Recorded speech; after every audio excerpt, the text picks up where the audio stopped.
Assalamualaikum warahmatullahi wabarakatuh.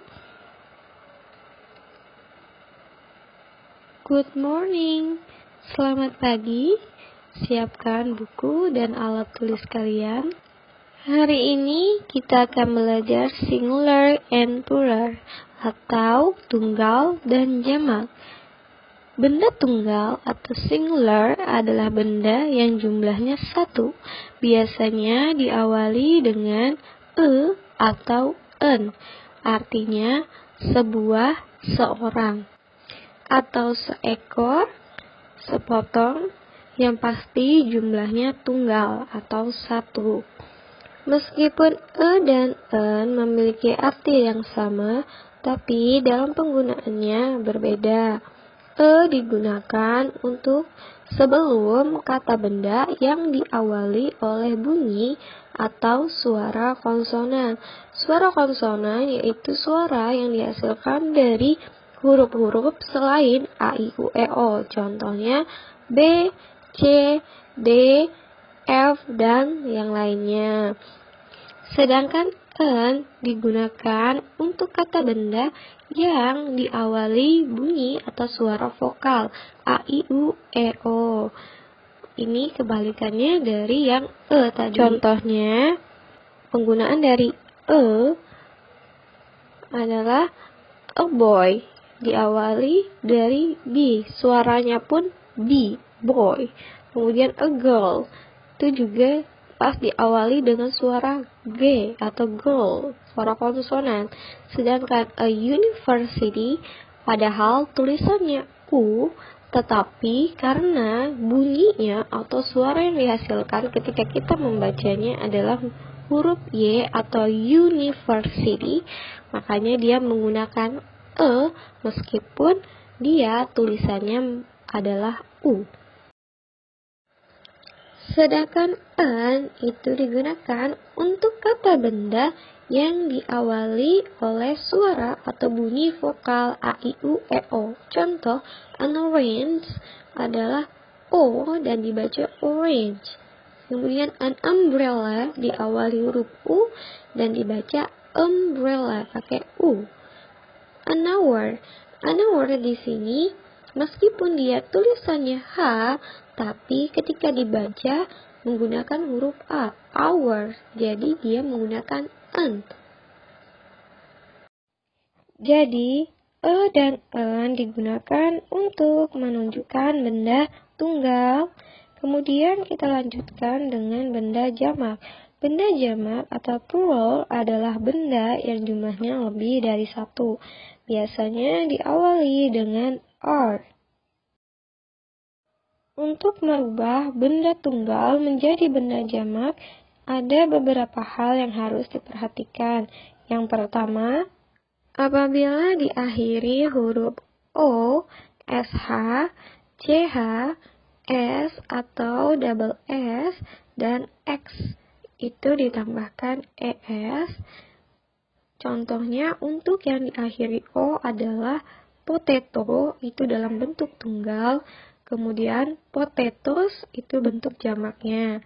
Kemudian contoh yang SH itu brush, itu bentuk tunggal. Kemudian bentuk jamaknya menjadi brushes. Yang ketiga itu CH, contohnya branch, itu bentuk tunggal dan bentuk jamaknya menjadi branches. Yang keempat itu ada yang diakhiri huruf S atau double S atau S-nya 2.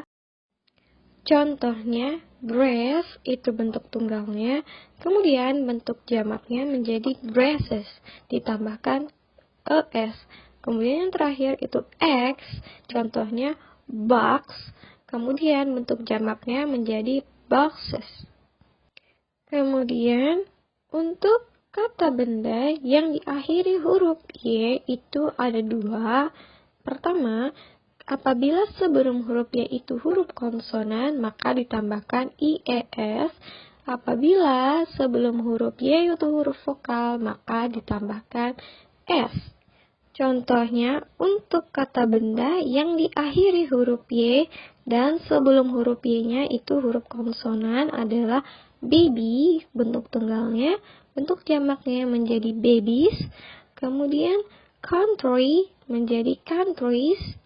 Kemudian story menjadi stories. Lady menjadi ladies. Semua kata benda tersebut ditambahkan IES. Kita lanjutkan dengan kata yang diakhiri huruf Y dan sebelum huruf Y-nya adalah huruf vokal A, I, U, E, O.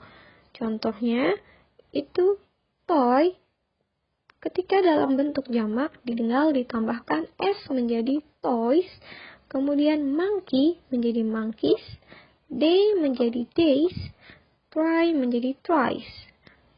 Semuanya ditambahkan S apabila sebelum huruf Y itu huruf vokal A, I, U, E, O. Selanjutnya, untuk merubah kata benda yang diakhiri huruf konsonan atau selain huruf A, I, U, E, O ke bentuk jamak, tinggal ditambahkan S. Contohnya, bed, itu bentuk tunggalnya, tinggal ditambahkan S menjadi beds. Kemudian school menjadi schools, pencil menjadi pencils, book menjadi books. Nah, ini sama dengan yang diakhiri huruf Y, tapi sebelum huruf Y-nya itu huruf vokal A, I, U, E, O, tinggal ditambah S. Jadi, yang diakhiri huruf konsonan dan yang diakhiri huruf Y dan sebelum Y-nya itu huruf vokal, sama-sama ditambahkan S agar menjadi jamak.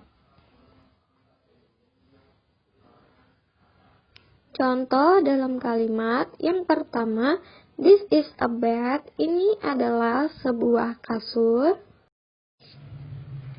Karena dalam bentuk tunggal, bed-nya tidak perlu dikasih S atau ditambahkan S. Yang kedua, these are 6 pencil. Ini ada 6 pensil. Karena di sini selain menggunakan R, di situ ada menunjukkan angka 6 atau 6. Otomatis itu lebih dari 1 sehingga pensil di situ harus ditambahkan S agar menjadi jamak. Yang ketiga, there are 11 frogs in the forest. Ada 11 rubah di hutan. Nah, ini sudah jelas juga selain menggunakan R, ada menunjukkan angka 11 yang pastinya lebih dari 1, maka dia dalam bentuk jamak sehingga fox itu diubah menjadi jamak jadi foxes agar sesuai dengan kalimatnya. Selanjutnya, there is a monkey in the tree. Ada seekor monyet di pohon. Nah, ini sudah jelas dalam bentuk tunggal. Selain menggunakan dia juga tidak ada menunjukkan angka atau jumlah. Jadi, monkey-nya tidak perlu ditambahkan S karena dalam bentuk tunggal. Yang terakhir, this is an apple on the table. Ini sebuah apel di atas meja. Ini jelas menunjukkan bentuk tunggal karena menggunakan an, sehingga tidak perlu kita tambahkan S.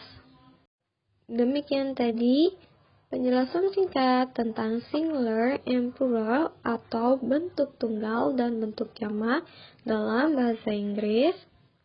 Untuk benar-benar memahami cara penggunaannya, sekarang kita ada latihan. Ubahlah kata yang di dalam kurung ke dalam bentuk singular atau plural sesuai dengan kalimatnya. Contoh, yang pertama, there are 20 boys in the classroom. Nah, boy di sini yang di dalam kurung yang harus dirubah menjadi bentuk tunggal atau bentuk jamak. Nah, karena dia sudah jelas di sini ada R dan 20 itu menunjukkan angka 20 yang lebih dari 1 sehingga boy-nya menjadi boys. Nah, jawabannya adalah there are 20 boys in the classroom. Artinya ada 20 anak laki-laki di dalam kelas. Selanjutnya yaitu contoh kedua dalam bentuk tunggal jelas sekali di sini there is an angel in the sky. Karena dia dalam bentuk tunggal, ada n-nya, tidak perlu dirubah, angelnya tetap angel. Artinya, ada bidadari di langit. Tugas kalian menjawab soal yang ada di bawah contoh nomor 1, 2, 3, 4, dan 5. Setelah selesai, foto dan kirimkan foto tugas kalian ke WA pribadi Miss. Miss tunggu hari ini. Don't forget to write your name, class, and date. Jangan lupa tulis nama, kelas, dan tanggal pada hari ini. Okay, see you next time. Wassalamualaikum warahmatullahi wabarakatuh.